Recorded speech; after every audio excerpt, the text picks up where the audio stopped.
단 한 푼도 못 줍니다. 배를 억류하든 마음대로 하시오. 서슬퍼런 이란 혁명 수비대의 총구 앞에서 대한민국 선장이 내던진 이 한마디는 자살행위나 다름없었습니다. 척당 30억 원. 전 세계 유조선들이 비트코인을 상납하며 줄줄이 빠져나가던 그때 태극기를 단 26척만이 호르무즈 한가운데 닻을 내렸습니다. 50도 가마솥 안에서 173명의 한국 선원들은 에어컨 응결수를 받아 마시며 14일을 버텼습니다. 일본은 이미 파나마 깃발로 갈아타고 도망쳤고 미국조차 협상 테이블만 만지작거리던 그 순간이었습니다. 하지만 14일 후 새벽 5시 26척 전원이 단 1원도 내지 않은 채 태극기를 휘날리며 해협을 빠져나갔고 이란 사령관은 모자를 책상에 패대기치며 단 한마디만 남겼습니다. 통과시켜라. 도대체 한국은 무엇을 믿고 버텼을까요? 33년 경력의 독일 시니어 브로커마저 평생 처음 한 나라 앞에 무릎 꿇게 만든 그 비밀 지금부터 공개합니다. 시작 전 구독과 좋아요, 댓글에 대한민국 파이팅 댓글로 응원해주세요. 화요일 오후 4시 17분이었습니다. 두바이 마리나 방파제 끝. 저는 평생 페르시아만의 모든 계산을 안다고 자부했던 사람입니다. 그런데 그날 그 방파제 위에서 제 33년 인생이 통째로 흔들리기 시작했어요. 수평선 위에 거대한 철제 고래들이 못 박힌 듯 멈춰 서 있었습니다. 한 척이 아니었어요. 두 척도 아니었습니다. 쌍안경 렌즈 안에만 40척이 넘게 들어왔어요. 페르시아만의 노을이 핏빛으로 물드는데 그 핏빛 위에 떠있는 배들의 그림자가 거대한 묘비처럼 보였습니다. 저는 노트북을 무릎 위에 얹었어요. 호르무즈 입구에 묶인 선박이 400척을 넘고 있었습니다. 그 중에서 제 시선을 잡아끄는 숫자가 하나 있었어요. 26. 태극기를 단 한국 유조선 26척이 가장 깊숙한 자리, 가장 위험한 위치에 박혀 있었습니다. 그 배 안에 사람이 173명이었어요. 저는 안주머니에 손을 넣었습니다. 손바닥만 한 황동 컴퍼스, 1960이라는 숫자가 새겨진 아버지가 마지막 숨을 거두며 제 손에 쥐어준 유품이었어요. 33년 동안 저는 이 컴퍼스를 만질 때마다 한 가지를 되뇌어왔습니다. 감정은 배를 침몰시킨다. 숫자만이 배를 띄운다. 그날 처음으로 그 한 줄이 흔들리기 시작했습니다. 제 이름은 한스 베버입니다. 함부르크 토박이고 올해 59이에요. 두바이 노르드제 해운 중개회사 지사장이고 페르시아만 한바닥에서 33년을 굴렀습니다. 업계 사람들이 저를 베버 데이터베이스라고 불렀어요. 쉽게 말해 걸어 다니는 호르무즈 통계책이라는 뜻이거든요. 제가 모르는 유조선 거래는 이 바다에 없다고 자부해왔습니다. 제 아버지는 함부르크 엘베 강의 도선사였어요. 도선사가 뭐냐면 쉽게 말해 항구로 들어오는 거대한 외국, 화물선을 좁은 부두까지 직접 끌어다 주는 사람입니다. 평생 다른 나라 배만 끌어주다 가신 분이었죠. 마지막 숨을 거두실 때 제 손에 컴퍼스를 쥐어주시며 한마디만 남기셨어요. 한스, 바다 위에서는 흔들리는 자가 가라앉는다. 저는 그 한마디를 종교처럼 믿었습니다. 그래서 한국이라는 나라를 볼 때마다 헛웃음이 나왔어요. 에너지의 95%를 좁은 해협 하나에 걸어둔 무모한 나라. 쉽게 말해 자기 집 수도꼭지를 옆집 마당 한가운데 박아놓고 사는 사람과 똑같다는 겁니다. 옆집 주인이 변덕만 부리면 집안의 모든 물이 끊기거든요. 저는 한국이 그렇게 위태로운 나라가 어떻게 세계 열대 경제 대국이라고 떠드는지 그저 운이라고 믿었습니다. 그런데 그날 그 운이 다하는 날이 와버린 거였어요. 그리고 한국은 무너지지 않고 있었습니다. 전화가 울렸어요. 정우진 부장이었습니다. 한국해 운조합 위기대응팀장. 12년을 거래해온 사이였어요. 베버 선생, 정 부장입니다. 저는 그의 첫 한마디에 등이 굳었습니다. 12년 동안 단 한 번도 들어본 적 없는 떨리는 목소리였거든요. 우리 배가 묶였습니다. 26척, 173명. 호르무즈 한가운데서 닻을 내린 채 움직이지 못하고 있습니다. 이란이 통행료를 요구했습니까? 오늘 새벽에 공식 통첩이 왔습니다. 척당 30억 원. 그것도 추적이 불가능한 비트코인으로 송금하라는 겁니다. 저는 잠시 입을 다물었어요. 머릿속에서 계산기가 자동으로 돌아갔습니다. 척당 30억이면 26척에 780억. 그런데 그 배에 실린 기름값이 1조 4천억 원이에요. 쉽게 말해 한국이 지금 내야 하는 30억은 화물 가치의 1%에 불과하다는 겁니다. 편의점에서 10,000원짜리 도시락을 사면서 100원 동전 하나 얹어주는 수준이거든요. 저는 차갑게 입을 열었어요. 내십시오. 1%입니다. 통행료가 아니라 청구서 끝에 붙은 잔돈이에요. 수화기 너머에서 정 부장이 한 박자 침묵했습니다. 그 한 박자가 묘하게 길었어요. 베버 선생, 한국 정부의 공식 입장이 방금 전달됐습니다. 단 한 푼도 못 낸다는 겁니다. 저는 잘못 들은 줄 알았어요. 뭐라고요? 비트코인 한 사토시도 보내지 말라는 게 청와대 지시입니다. 저는 컴퍼스를 쥔 손에 저도 모르게 힘이 들어갔습니다. 황동의 모서리가 손바닥을 파고들었어요. 33년 동안 한 번도 없던 일이었습니다. 정 부장님, 사람이 죽습니다. 173명이에요. 일본 보세요. 일본은 벌써 비트코인 송금하고 파나마 깃발로 갈아탔습니다. 그게 살아남는 법이라고요. 한국 정부가 미친 겁니까? 베버 선생, 우리는 못 내는 게 아니라 안 냅니다. 그 차이를 한 번만 생각해 주세요. 못 내는 게 아니라 안 내는 것. 제 33년 사전에 존재하지 않는 단어였어요. 한 가지만 묻겠습니다. 뭘 믿고 그러시는 겁니까? 저희가 오만 술탄과 30년 거래 관계인 거 아시죠? 그게 답이 될지 안 될지는 며칠 안에 보시면 됩니다. 그럼 전화가 끊어졌어요. 저는 수화기를 든 채 한참을 서 있었습니다. 오만 술탄 30년 거래라니. 이란 혁명 수비대가 총구를 들이댄 페르시아만에서 그게 무슨 상관입니까? 저는 그 한마디를 잡담으로 분류해 머릿속 휴지통에 던져버렸어요. 그것이 제가 저지른 첫 번째 오류였습니다. 그때 저는 몰랐어요. 그 잡담 한 줄이 14일 뒤 새벽 5시 호르무즈 한가운데서 폭발할 거대한 카드의 첫 신호였다는 것을요. 수평선 너머로 노을이 가라앉았습니다. 26개의 붉은 점은 여전히 그 자리에 박혀 있었어요.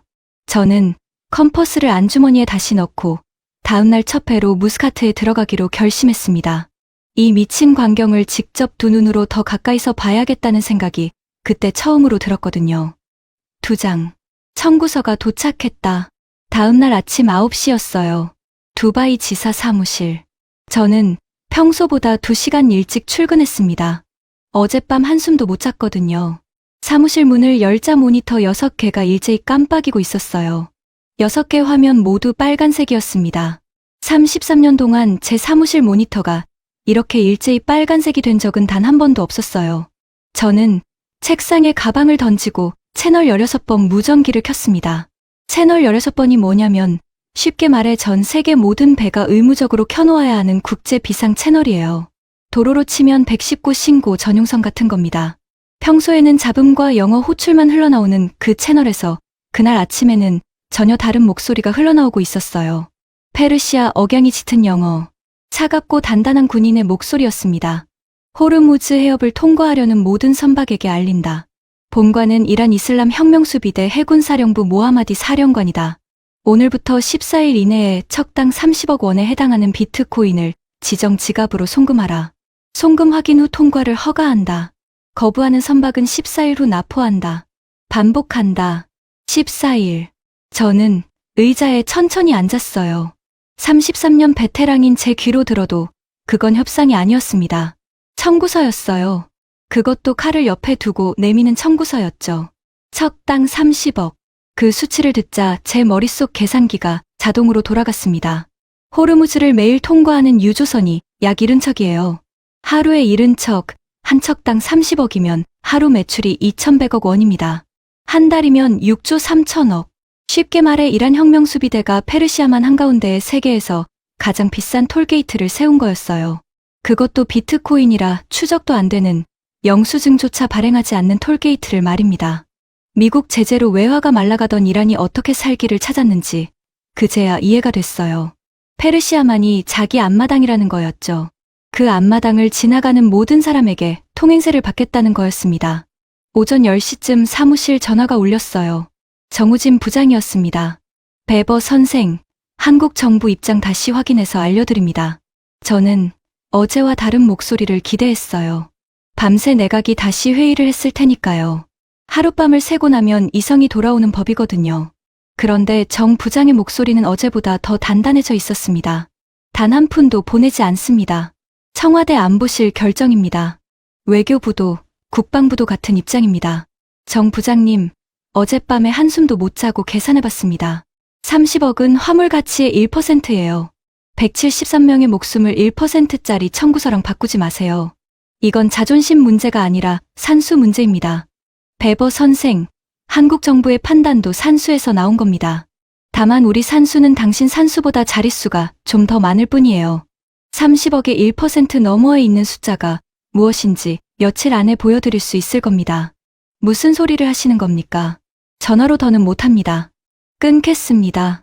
저는 수화기를 책상 위에 놓으면서 처음으로 정 부장이라는 사람이 어제까지 제가 알던 그 사람이 맞는지 의심하기 시작했어요.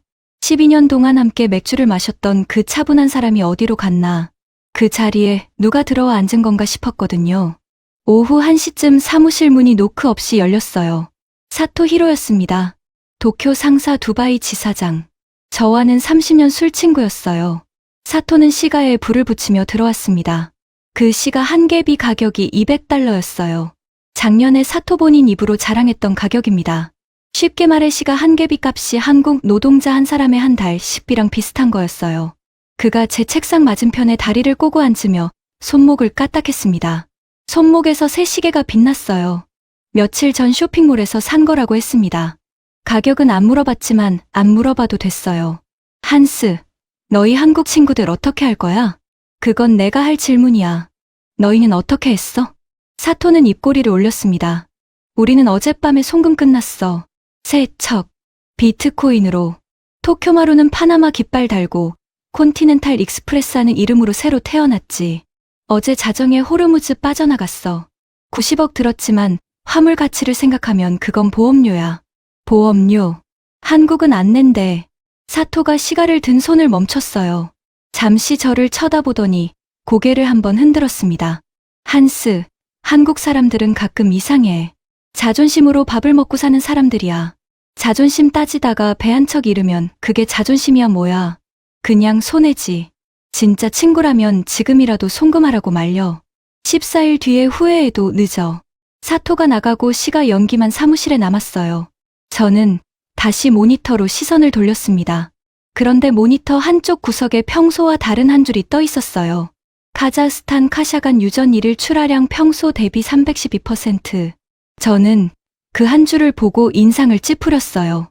카자흐스탄은 내륙 국가입니다. 호르무즈 해협하고는 아무 상관이 없는 나라예요. 카자흐스탄 원유는 보통 러시아 송유관을 타고 흑해로 나가거나 중국 쪽으로 빠지거든요. 그 출하량이 갑자기 평소의 3배가 됐다는 건 어디선가 누군가 카자흐스탄 원유를 대량으로 사들이고 있다는 뜻이었습니다. 저는 마우스를 움직여 그 한 줄을 클릭하려다 멈췄어요. 카자흐스탄 원유 시장은 제 전문 분야가 아니었거든요. 호르무즈 한가운데서 173명이 죽어가는 마당에 카자흐스탄 출하량이 무슨 상관입니까? 저는 그 줄을 잡음으로 분류했습니다.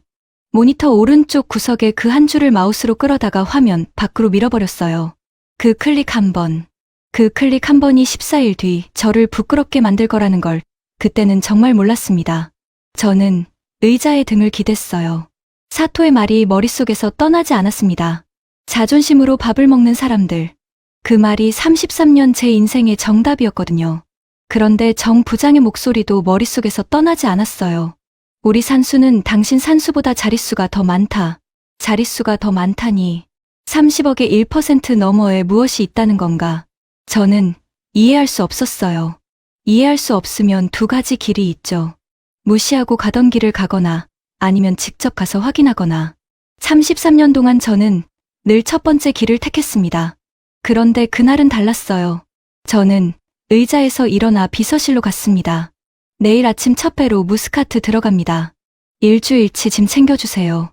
지사장님, 무스카트는 지금 위험합니다. 외교관들도 다 빠지고 있는데. 내가 가야겠습니다. 직접 봐야겠어요. 비서는 더 묻지 않았어요. 33년 동안 저를 옆에서 봐온 사람이라 알고 있었거든요. 베버가 직접 가야겠다고 말할 때는 이미 결정이 끝난 거라는 걸요. 저는 사무실로 돌아와 컴퍼스를 책상 서랍에 넣었다 다시 꺼냈습니다. 한참을 망설였어요. 그러다 안주머니에 다시 넣었습니다. 33년 동안 저를 데리고 다닌 컴퍼스를 처음 가보는 길에 두고 가고 싶지 않았거든요. 3장. 멈춰선 26개의 붉은 점. 다음 날 새벽 5시 40분. 두바이 미나라시드 항구. 저는 무스카트행 고속 연락선 갑판 끝에 서 있었어요. 페르시아만 특유의 끈적한 새벽 공기가 얼굴에 달라붙었습니다. 디젤 엔진 매캐한 기름 냄새와 비릿한 소금기가 콧속을 찔렀어요. 33년 동안 매일 맡았던 냄새인데 그날 아침에는 유난히 무거웠습니다. 연락선이 부두를 떠났어요. 저는 가방에서 칼자이스 쌍안경을 꺼내 동쪽 수평선을 향해 올렸습니다. 33년을 함께 다닌 물건이었어요.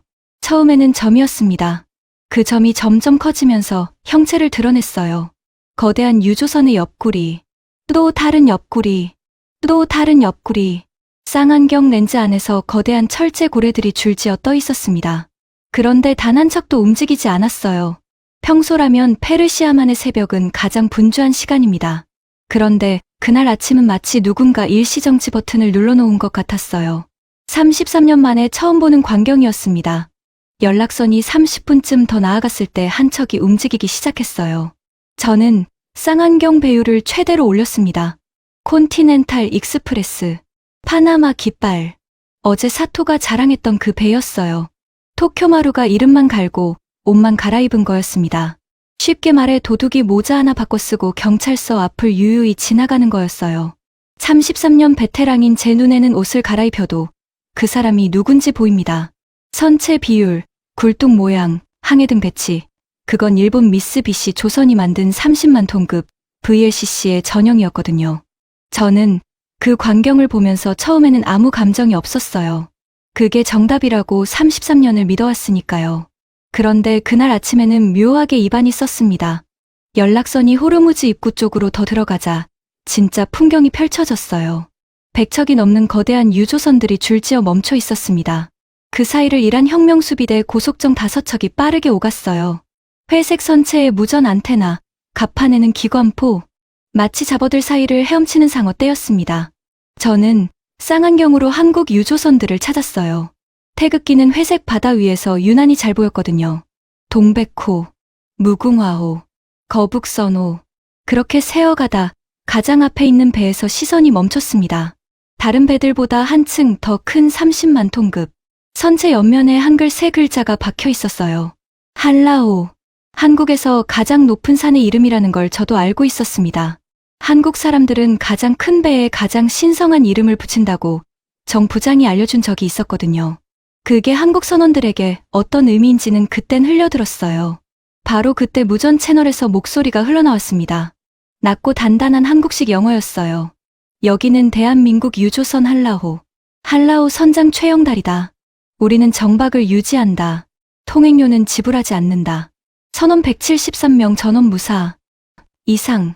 저는 쌍안경을 내렸어요. 33년 동안 채널 16번에서 수만 번의 무전을 들었습니다. 그런데 그 무전은 33년 만에 가장 짧고 가장 단호한 무전이었어요. 변명이 없었습니다. 호소가 없었어요. 그저 사실의 나열이었습니다. 위치, 결정, 인원, 끝. 저는 갑판 난간을 잡았어요. 33년 동안 한 번도 흔들린 적 없는 제 손이 그 무전 한 줄 앞에서 처음으로 움직였습니다. 안주머니에서 컴퍼스를 손가락으로 한번 만졌어요. 1초였습니다. 그 1초가 묘하게 길었습니다. 연락선이 무스카트 항구에 도착한 건 오전 9시 40분이었어요. 부두는 평소와 완전히 달랐습니다. 검은 양복 외교관들, 위성 안테나 방송국 차량들, 카페에 진을 친 기자들, 페르시아만의 모든 이해관계자가 그 좁은 부두에 한꺼번에 몰려와 있었어요. 제가 항구 관제탑으로 발걸음을 옮기려는 순간 부두 입구에서 사이렌이 울렸습니다. 검은색 외교관 차량 5대가 줄지어 들어왔어요. 차창에 짙은 선팅이 되어 있었지만 차 앞깃발은 가리지 못했습니다. 태극기였어요. 기자들이 일제히 그 차량 쪽으로 몰려갔습니다. 가운데 차에서 한 남자가 내렸어요. 50대 후반쯤. 회색 정장에 검정 넥타이. 손에는 서류 가방 하나만 들었습니다. 수행원도 데리고 다니지 않았어요. 단 한 명. 그게 다였습니다. 차관님, 통행료 낼 겁니까? 173명의 안전은 어떻게 보장합니까? 남자는 단 한 걸음도 멈추지 않았습니다. 기자 한 명이 마이크를 거의 그의 입에 들이댔어요. 그제야 남자가 한마디만 내뱉었습니다. 우리는 협상하러 온 것이 아닙니다. 권리를 확인하러 온 겁니다. 저는 그 자리에 못 박힌 듯 서 있었어요. 쉽게 말해 총을 든 강도 앞에서 형법책을 펼치겠다는 거였습니다. 33년 베테랑의 상식으로는 미친 짓이었어요. 그런데 그 미친 짓을 하러 온 사람이 단 한 명이었습니다. 수행원도 없이 가방 하나만 들고 173명의 목숨이 걸려 있는데도 그 발걸음은 단 한 번도 흔들리지 않았어요. 저는 처음으로 의심하기 시작했습니다. 미친 건 저쪽이 아니라 어쩌면 제 33년 상식 쪽일지도 모른다는 의심을요. 저는 발걸음을 돌려 회담장 쪽으로 걸었어요. 33년 동안 페르시아만을 굴러다닌 제 인맥 중에는 그런 회담장, 출입증을 발급해줄 수 있는 사람도 한 명 있었거든요. 오만 외교부 의전실 부실장. 15년 거래였습니다. 저는 휴대전화를 꺼냈어요. 저 베버입니다. 오늘 한국 특사 회담에 옵저버로 들어가야겠습니다. 베버 선생, 그건 곤란합니다. 비공개고 술탄께서 직접 주재하시는 자리입니다. 저는 한 박자 쉬고 다시 말했어요. 30년 거래 부탁입니다. 수화기 너머에서 그가 짧게 웃었습니다. 30분 안에 동쪽 출입구로 오십시오. 옵저버 좌석 끝자리. 발언 금지. 전화를 끊는 순간 머릿속에서 뭔가가 번뜩였어요. 30년 거래. 정 부장이 어제 전화 끊으면서 흘렸던 그 한마디. 오만 술탄과 30년 거래 관계. 저는 그것을 잡담으로 분류의 휴지통에 던져버렸는데 방금 제 입에서 똑같은 단어가 나온 거였습니다. 페르시아만에서 30년이 어떤 의미인지를 33년 베테랑인 저는 누구보다 잘 알고 있었어요. 30년이면 사람과 사람 사이에 무엇이든 만들 수 있는 시간이거든요. 신뢰든 빚이든 운명이든. 저는 컴퍼스가 있는 안주머니를 한 번 더 만졌습니다. 그리고 회담장 동쪽 출입구를 향해 걸음을 옮겼어요. 그날 그 회담장에서 제가 보게 될 광경이 33년 신조를 어떻게 박살낼지 그때는 아주 일부만 짐작하고 있었습니다.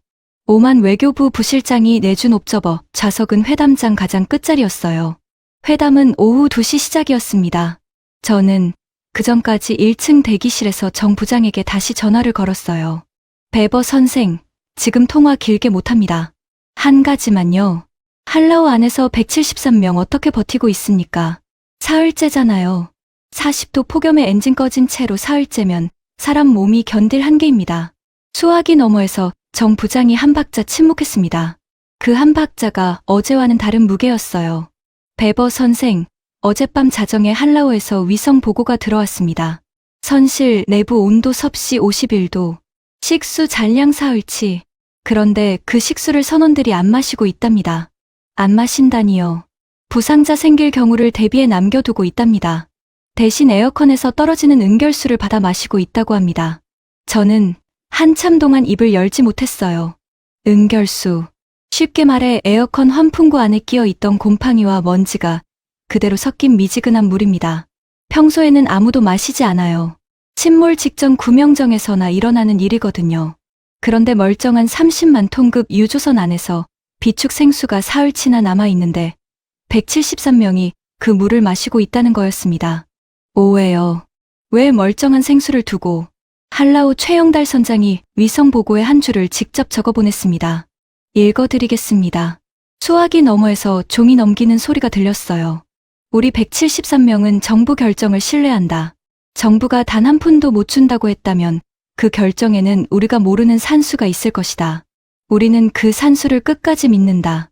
생수는 다친 사람이 생기면 쓸 것이다. 저는 수화기를 든 손이 천천히 굳어가는 걸 느꼈습니다. 신뢰. 그 한 단어가 제 33년 사전에서 가장 사치스러운 단어였어요. 페르시아만에서 신뢰는 계약서 위 도장으로만 존재했거든요. 도장이 찍히면 신뢰, 안 찍히면 의심. 그게 33년 베테랑의 산수였습니다. 그런데 173명이 51도 가마솥에서 응결수를 마시면서 자기 정부를 신뢰하고 있는 거였어요. 청와대가 무슨 패를 들고 있는지도 모르면서. 한국 사람들은 자기 정부를 그렇게 믿습니까? 믿는 게 아니라 같이 만든 거예요. 청와대가 결정 내릴 때 한라오 선장 최영달도 화상회의로 참석했습니다. 청와대가 한 가지만 물었답니다. 며칠을 더 버틸 수 있겠냐고. 최 선장이 거꾸로 물었답니다. 우리가 며칠을 버텨야 정부 작전이 성공하느냐고요. 청와대가 14일이라고 답했답니다. 그러자 최 선장이 알겠다, 14일을 버티겠다 라고 했답니다. 그게 다였어요. 저는 노트북을 무릎에서 내려놓았습니다. 손이 떨려서 들고 있을 수가 없었거든요. 대기실 창가로 걸어갔어요. 창밖으로 페르시아만이 흐릿하게 펼쳐져 있었습니다. 저 어딘가에 할라오가 있었어요. 51도 가마솥 안에 173명이 있었습니다.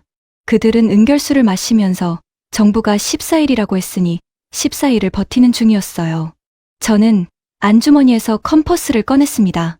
1962.33년 동안 이 컴퍼스를 한 가지 의미로만 만져왔어요.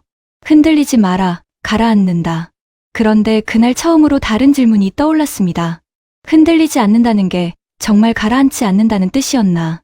아니면 무엇을 위해 떠 있어야 하는지를 잊지 말라는 뜻이었나? 오후 2시, 저는 옵저버 명찰을 받고 회담장 안으로 들어갔어요. 천장이 높은 대형 홀, 가운데 묵직한 마호가니 테이블, 옵저버 좌석은 양쪽 벽면을 따라 늘어서 있었습니다. 저는 끝자리에 앉았어요. 이란 측이 먼저 들어왔습니다. 가운데 자리는 모하마디 사령관이었어요. 카키색 군복 정복, 가슴에 훈장 5개, 어깨에 별 2개, 손목에는 금장 롤렉스가 형광등 불빛을 받아 번뜩였습니다. 그 옆에 양복 차림의 남자가 앉았어요. 안경을 쓰고 가방에서 두꺼운 서류 뭉치를 천천히 꺼냈습니다. 명패의 자리프, 이란 외교부 차관, 군복과 양복, 훈장과 안경, 금장 롤렉스와 서류 뭉치. 같은 나라에서 왔는데 두 사람 사이에 보이지 않는 벽이 있었어요. 33년 베테랑의 직감이 처음으로 신호를 보냈습니다. 이란 안에 한 가지가 아니라 2가지가 있다는 신호였어요. 한국 측이 들어왔습니다. 단 2명. 유재명 차관과 통역. 그게 다였어요. 유 차관은 자리에 앉으면서 가방을 무릎 위에 얹었습니다. 가방을 열지 않았어요. 서류 한 장도 꺼내지 않았습니다. 그저 2 손을 가방 위에 얹은 채 모하마디 사령관 쪽을 정면으로 바라봤어요. 모하마디가 먼저 입을 열었습니다. 그 목소리에 묻은 비웃음이 회담장 끝자리에서도 또렷했어요. 한국 차관님, 자동차랑 휴대전화 잘 만드는 나라가 무슨 배짱으로 페르시아만 한가운데에 우리 허락 없이 그림을 그리는지 그게 알고 싶었어요. 회담장에 짧은 정적이 흘렀습니다. 유재명 차관은 미동도 하지 않았어요. 1박자 쉬고 2박자 쉬고 3박자 쉬고 천천히 입을 열었습니다. 사령관님, 우리는 30억이 없는 것이 아닙니다. 30억보다 비싼 것을 지키고 있을 뿐입니다. 저는 옵저버 좌석 끝자리에서 숨을 멈췄어요. 30억보다 비싼 것. 그게 무엇인지 그 자리에 있던 누구도 알지 못했습니다. 모하마디도, 자리프도, 옵저버 좌석에 앉은 저도. 단 한 사람, 류재명 차관만이 그것을 알고 있었어요. 그리고 페르시아만 한가운데서 은결수를 마시고 있는 173명도 그것을 알고 있었습니다. 저는 컴퍼스가 있는 안주머니를 손바닥으로 한 번 눌렀어요. 33년 동안 단 한 번도 의심해 본 적 없는 제 산수가 그 마호가니 테이블 위에서 처음으로 흔들리고 있었거든요. 회담은 정확히 11분 후에 결렬되었습니다. 회담장 결렬은 11분이었지만 그 11분의 여지는 길었어요. 류재명 차관이 자리에서 일어선 건 14시 11분이었습니다. 가방을 한 번도 열지 않고 서류 한 장도 꺼내지 않은 채로요. 모하마디는 답례하지 않았어요. 대신 손목에 찬 금장 롤렉스를 한번 들여다봤습니다. 시간을 확인하는 게 아니었어요. 자기가 더 가진 사람이라는 걸 일부러 보여주는 동작이었습니다. 페르시아만 권력자들의 오래된 버릇이었어요. 저는 옵저버 좌석에서 1박자 늦게 일어났습니다. 자리프 차관이 안경을 천천히 벗어 양복 자락에 한번 닫고 다시 쓰는 게 보였어요. 그 동작이 묘하게 길었습니다. 무언가를 생각하는 사람의 동작이었어요. 복도를 따라 걷는데 등 뒤에서 발걸음 소리가 들렸어요. 묵직한 군화 소리, 그 옆에 가벼운 구두 소리. 2 사람이었습니다.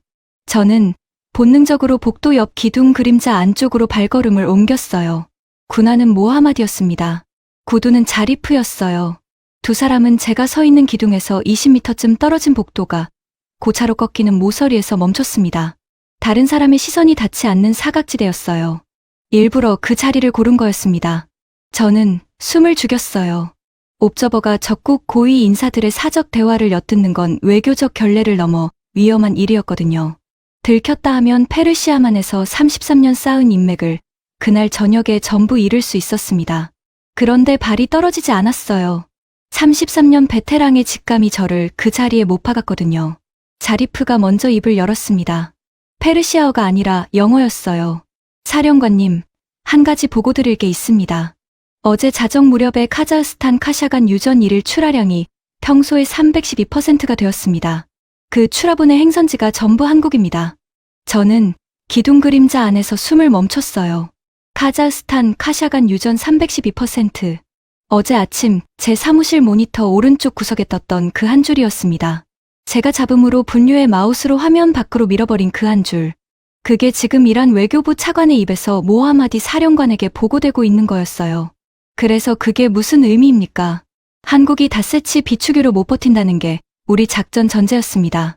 그런데 카자흐스탄에서 들어오기 시작한 물량을 계산해보면 한국은 19일을 더 버틸 수 있습니다. 우리 14일 시한이 끝나는 날, 한국은 5일치 기름이 남아있는 상태가 됩니다. 사령관님, 우리 계산이 깨졌습니다. 복도 끝에 정적이 흘렀습니다. 카자흐스탄이 왜 한국한테 그 물량을 줍니까? 한국 정유사 세 곳이 카자흐스탄 국영 석유회사 카즈문아이가스와 7년 전부터 장기 공급 계약을 맺어놨습니다. 그 계약 조건에 비상시 약정 물량의 100%를 한국에 즉시 인도한다는 조항이 있습니다. 한국은 어제 자정에 그 조항을 발동시켰습니다. 7년 전부터 깔아놨던 카드입니다. 모하마디가 짧게 페르시아어 욕설을 내뱉었습니다. 하나 더 있습니다. 사령관님. 오만 술탄께서 어젯밤 늦게 우리 외교부에 비공식 메시지를 보내셨습니다. 한국과 오만은 가스전 사업에서 30년 거래 관계라고 하셨습니다. 한국 정유사들이 오만 가스전에 30년 동안 투자한 누적 금액이 작년 기준 240억 달러입니다. 술탄께서 한 줄을 덧붙이셨어요. 한국이라는 친구를 잃는 비용은 우리가 감당할 수 없다. 라고요. 사령관님, 술탄의 그 한 줄은 외교 언어로 한 가지 뜻입니다. 이란이 한국을 건드리면 오만도 더 이상 이란의 친구로 있지 않겠다는 통첩입니다. 복도 끝에 정적이 다시 흘렀어요. 저는 기둥 그림자 안에서 두 손을 천천히 안주머니로 가져갔습니다. 컴퍼스가 손바닥에 닿았어요. 평소 묵직했던 그 황동이 그 순간에는 깃털 같았습니다. 오만 술탄과 30년 거래.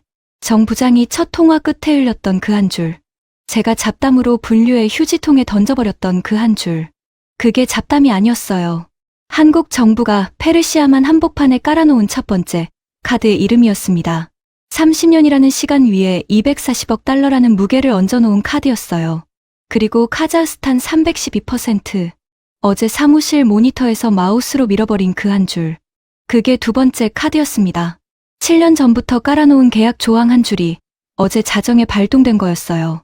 저는 그 두 가지를 두 번 다 제 눈앞에서 봤습니다. 두 번 다 잡음으로 분류하고 휴지통에 던졌어요. 33년 베테랑인 제가, 페르시아만의 모든 답을 안다고 자부했던 제가 가장 중요한 신호 두 개를 두 번 다 놓쳤던 거였습니다. 복도 끝에서 모하마디가 마침내 입을 열었어요. 우리 사령부가 한국에 대해 가지고 있던 정보가 어디까지였소? 우리 정보국이 한국에 대해 작성한 보고서는 12페이지짜리 한 권이 전부였습니다. 7페이지가 자동차 수출 통계, 3페이지가 휴대전화 시장 점유율, 나머지 2페이지가 군사력 개요였어요. 카자흐스탄 카샤간도, 오만 가스전 240억 달러도 그 어디에도 없었습니다. 우리는 한국을 에너지 약소국으로 분류해놓고 7년 동안 단 한 번도 갱신하지 않았습니다.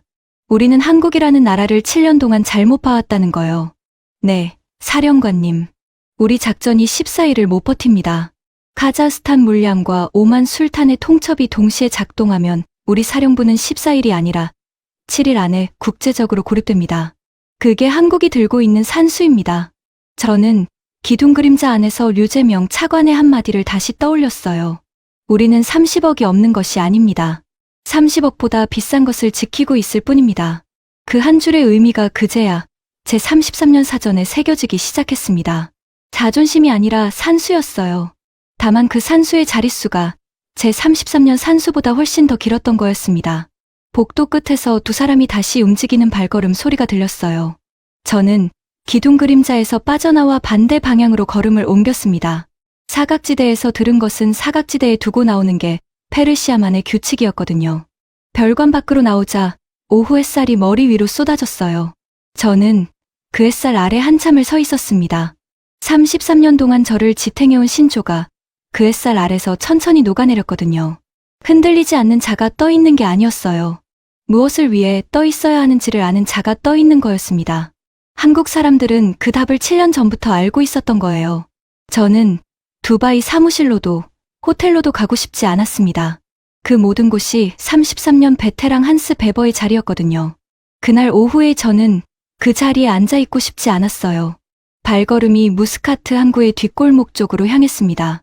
페르시아만의 모든 답이 큰 길에 있다고 33년을 믿어왔는데 그날 처음으로 답은 어쩌면 큰 길이 아니라 뒷골목에 있을지도 모른다는 생각이 들었거든요. 그리고 그 뒷골목 끝에서 저는 한 글자를 보게 됩니다. 무스카트 뒷골목은 큰 길에서 두 블록만 들어가도 다른 세계였어요. 양옆 건물이 다닥다닥 붙어 햇빛이 바닥까지 닿지 못했습니다. 카레 냄새, 향신료 냄새, 빨지 않은 작업복 냄새가 골목 안에 갇혀 있었어요. 페르시아만에서 가장 힘든 일을 가장 적은 돈에 하는 사람들이 머무는 동네였습니다. 골목을 30m쯤 걸어 들어갔을 때 한쪽 벽에 낡은 양철 간판 하나가 눈에 들어왔어요. 모서리가 녹슬고 페인트가 절반쯤 벗겨진 그 간판 위에 삐뚤삐뚤한 한글 두 글자가 적혀 있었습니다. 한밭. 저는 그 간판 앞에서 발걸음을 멈췄어요. 12년 전 정 부장이 알려준 적이 있었습니다. 한국말로 큰 들판이라는 뜻이고 한국 중부 도시 대전의 옛 이름이라고요. 저는 그때 흘려들었어요. 그런데 그날 무스카트 뒷골목에서 그 두 글자를 보는 순간 묘하게 발이 움직이지 않았습니다. 문을 열고 들어갔어요. 가장 먼저 저를 친 것은 시각이 아니었습니다. 후각이었어요. 구수한 된장찌개 냄새가 골목 바깥으로 와락 쏟아져 나왔습니다. 식당 안은 좁았어요.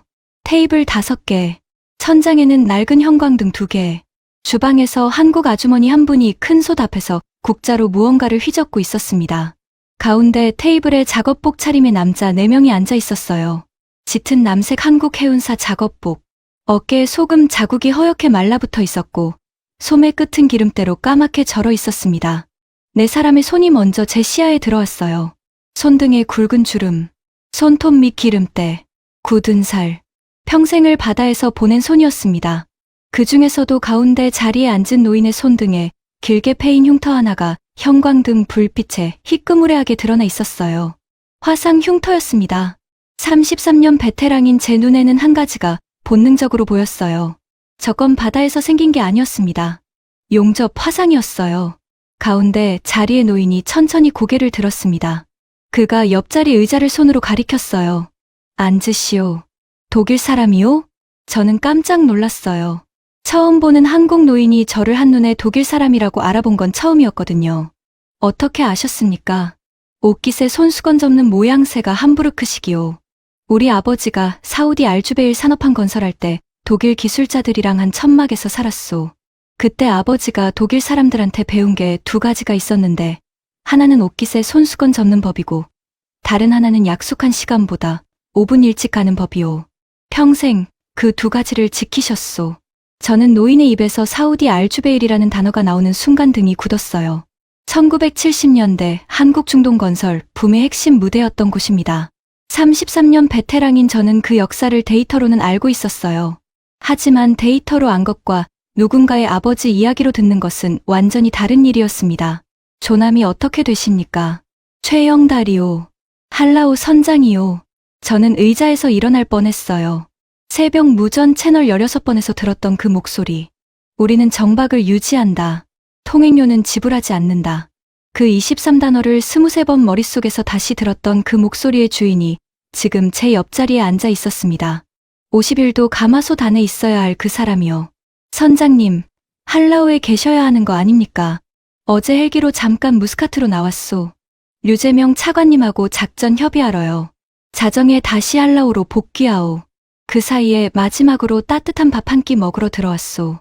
테이블 위에는 된장찌개 한 그릇씩, 흰 쌀밥 한 그릇씩, 김치 한 접시. 그게 다였어요. 50일도 가마솥에 173명을 두고 4사람만 따뜻한 밥을 먹는 자리에 사치가 들어갈 틈은 없었습니다. 선장님, 한 가지만 여쭤봐도 되겠습니까? 왜 안 내십니까? 173명이 음결수를 마시고 있는데 그 음결수보다 비싼 것이 무엇입니까? 33년 페르시아만을 굴러다닌 제가 정말 모르겠어서 묻는 겁니다. 최영달 선장은 한 박자 쉬었어요. 두 박자 쉬었습니다. 그러더니 천천히 작업복 안주머니에 손을 넣었습니다. 그가 꺼낸 것은 낡은 보안경이었어요. 저는 숨을 멈췄습니다. 1970년대 구형 산업용 용접 보안경이었어요. 두꺼운 갈색 가죽끈, 검게 그을린 렌즈, 왼쪽 렌즈에 길게 간 금 한 줄. 단순한 흠집이 아니었습니다. 무언가 뜨거운 것이 그 렌즈 표면을 한번 친 흔적이었어요. 가죽끈은 땀과 세월에 절어 검게 변해 있었습니다. 저는 안주머니에서 컴퍼스를 꺼냈어요. 저도 모르게 꺼냈습니다. 33년 동안 다른 사람 앞에서 꺼낸 적이 단 한 번도 없었는데 그날 처음으로 꺼냈어요. 테이블 가운데에 두 노인의 손바닥이 마주 놓였습니다. 한쪽에는 60년 된 용접 보안경, 다른 쪽에는 60년 된 황동 컴퍼스. 사우디 사막의 모래바람을 견딘 가죽끈과 함부르크 부두의 차가운 안개를 견딘 황동이 같은 형광등, 불빛 아래 만났어요. 두 노인의 안주머니에 똑같이 아버지가 들어 있었던 거였습니다. 최영달 선장이 천천히 입을 열었어요. 우리 아버지는 1973년에 알주베일에 가셨소. 한국 나이로 32살이었지. 내가 3살이었소. 김포공항에서 비행기를 타시기 전에 어머니 손을 한번 잡으시고 나를 한번 안으시고 그러고 떠나셨다고 하오. 그게 다였다고. 무슨 약속도 무슨 다짐도 없으셨다고. 그가 보안경을 손바닥 위에서 한번 살짝 돌렸습니다. 한스 베버 선생, 알주베일 낮 기온이 50도였소.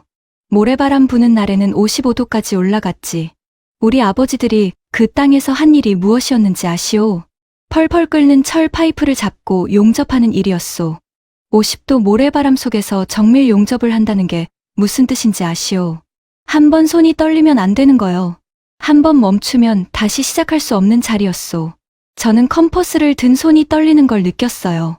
한 달 월급이 한국 돈 8만 원, 지금 환율로 250달러쯤이었소. 그 중에 230달러를 매달 한국으로 송금하셨소. 본인이 쓰신 돈은 20달러였소.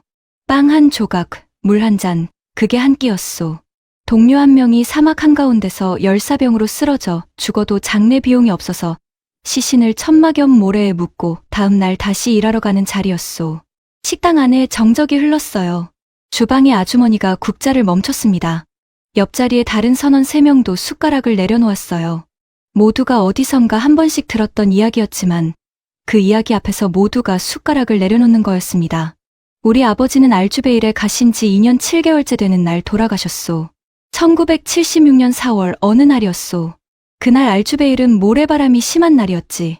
동료들이 아버지를 발견했을 때 보안경을 쓰신 채로 철 파이프를 잡은 채로 무릎을 꿇고 계셨다 하오. 열사병이었소. 그날 새벽에 잠깐 의식을 찾으셨다고 했소. 그때 마지막으로 한마디를 남기셨소. 식당 안의 모든 사람이 그 한마디를 기다렸습니다. 최영달 선장은 보안경을 손바닥 위에서 천천히 들어 올렸어요. 가죽끈이 그의 손가락 사이로 길게 늘어졌습니다. 내 아들은 이 나라에서 고개 숙이지 않게 키워라. 그게 다였어요. 가족에게 사랑한다는 말도 미안하다는 말도 없었습니다. 그 한 줄을 남기시고 그 천막 안에서 돌아가셨다고 했어요. 동료들이 아버지 시신을 알주베일 한국 노동자 임시 묘지에 묻으셨소. 한국으로 시신을 보낼 비용이 없었기 때문이요. 아버지가 마지막에 쓰고 계셨던 보안경만 떼어내서 어머니께 보내주셨소. 어머니는 그 보안경을 안방 장롱 위에 60년 가까이 모셔두셨소. 작년에 돌아가시기 전에 저한테 주시면서 한마디만 하셨소. 영달아, 너희 아버지가 고개 숙이지 않게 키우라고 하셨던 그 자리에 내가 지금 서 있는지 생각해보고 만약 서 있다면 이 보안경을 그 자리에 가지고 가거라.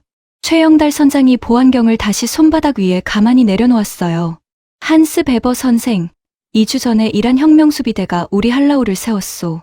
청와대 안보실장님이 화상회의에서 저한테 물으셨소. 14일을 버틸 수 있겠소. 저는 그때 처음으로 대답하기 전에 안주머니에 손을 넣었소. 보안경을 한번 만졌소. 그러자 60년 만에 처음으로 한 가지가 느껴졌소. 아, 지금 내가 그 자리에 서 있구나. 우리 아버지가 1976년 4월에 알주베일에서 마지막으로 쓰셨던 그 보안경이 지금 나하고 같이 그 자리에 서 있구나. 그가 한 박자 쉬고 마지막 한 줄을 덧붙였어요. 한스 베버 선생, 우리가 30억 못 내는 게 아니오. 그 30억을 송금하는 순간 우리 아버지가 1976년 4월에 남기신 한 줄을 우리 손으로 종이 한 장에 찢어서 휴지통에 버리는 거요.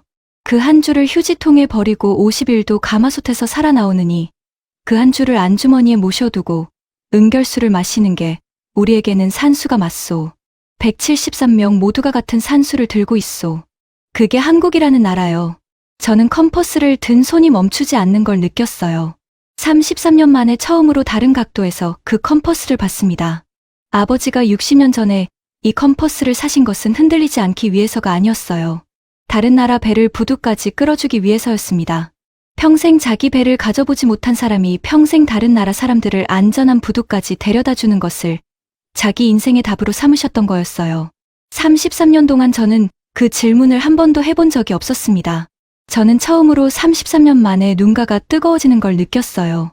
페르시아만 한가운데서 한국 유조선 26척이 미동도 하지 않는 이유가 1976년 4월 알주베일의 한 천막 안에서 한 한국 노동자가 마지막으로 남긴 한 줄 때문이라는 걸 그제야 알았습니다.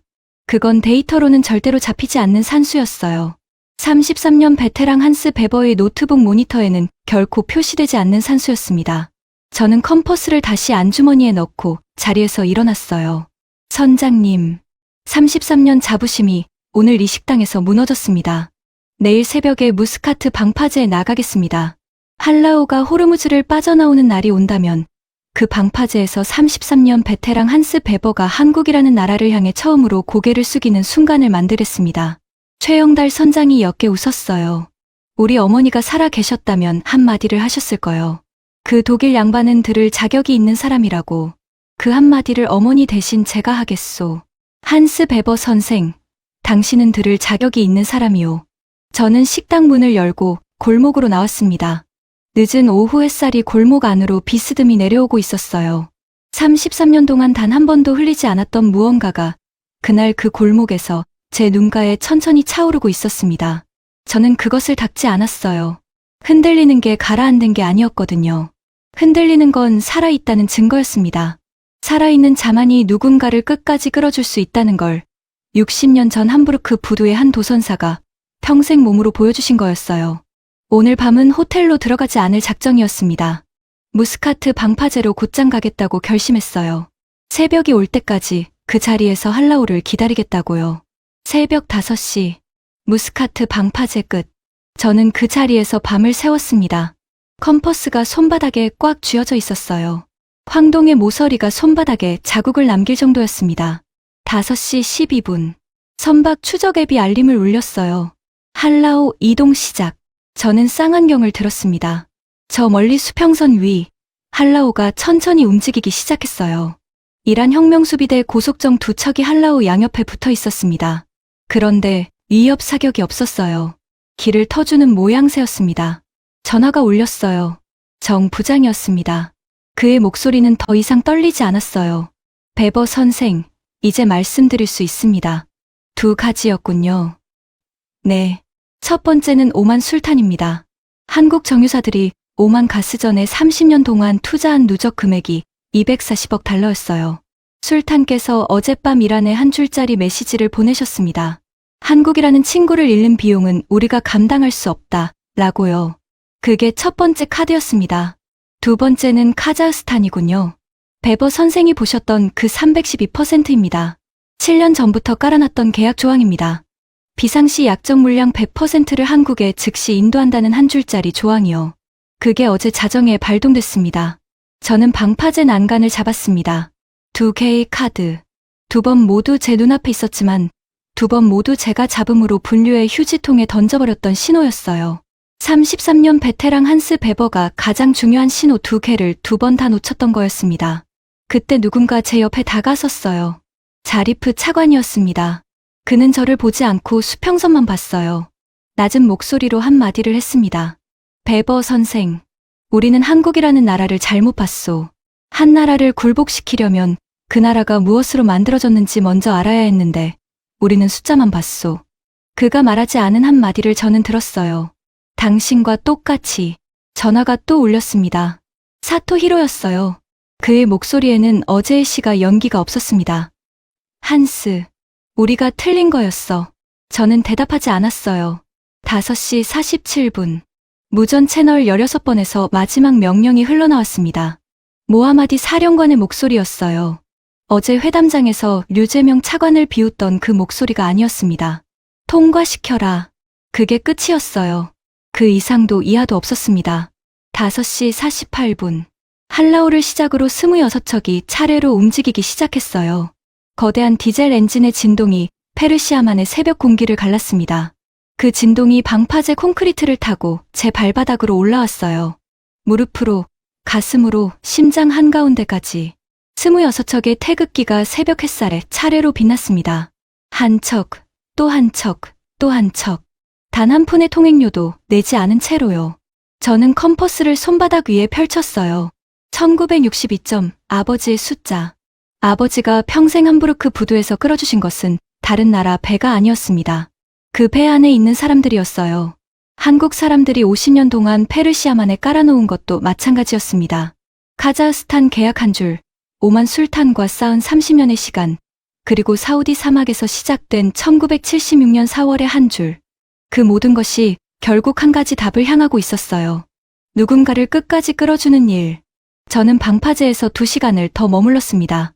마지막 26번째 배가 수평선 너머로 사라질 때까지요. 마지막 배가 사라지자 저는 33년 만에 처음으로 한국이라는 나라를 향해 천천히 고개를 숙였습니다. 8장. 2달 후. 독일 함부르크 본사 사무실. 창밖으로 엘베강에 차가운 바람이 불고 있었어요. 저는 책상 앞에 앉아 있었습니다. 책상 위에는 한 가지 물건이 정위치에 놓여 있었어요. 황동 컴퍼스. 1962점, 아버지의 유품입니다. 오늘 아침 정 부장이 보내온 국제 우편이 도착했어요. 저는 봉투를 열었습니다. 사진 한 장이 들어 있었어요. 한라오 갑판 위, 최영달 선장과 172명의 선원들이 태극기를 배경으로 서 있었습니다. 모두 환하게 웃고 있었어요. 저는 사진을 한참 봤습니다. 그리고 사진을 뒤집었어요. 뒷면에 한 줄이 쓰여 있었습니다. 최영달 선장의 글씨였어요. 베버 선생, 우리 아버지께도 보여드릴 수 있게 되었습니다. 저는 그 한 줄을 3번 읽었습니다. 그리고 컴퍼스를 들어 사진 위에 가만히 올려놓았어요. 두 노인의 아버지가 책상 위에서 만났습니다. 함부르크 부두의 도선사와 사우디 사막의 용접공이요. 그들은 평생 한 번도 만난 적이 없었어요. 같은 시대를 살았지만 같은 하늘 아래 서본 적이 없는 분들이었습니다. 그런데 50년이 지난 그날 두 분은 한 책상 위에서 마주 놓이게 된 거예요.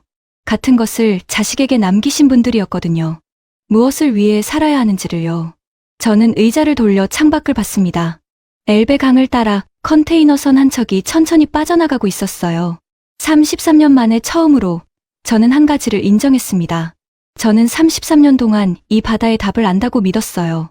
그런데 그것은 답이 아니라 셈법이었습니다.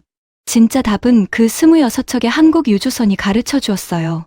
그 답은 사우디 사막에서 시작해 호르무즈 해협을 건너 2달 후 함부르크의 한 책상 위에 도착했습니다. 여러분, 지금까지 들으신 이야기는 한 독일 노인의 회심이 아닙니다.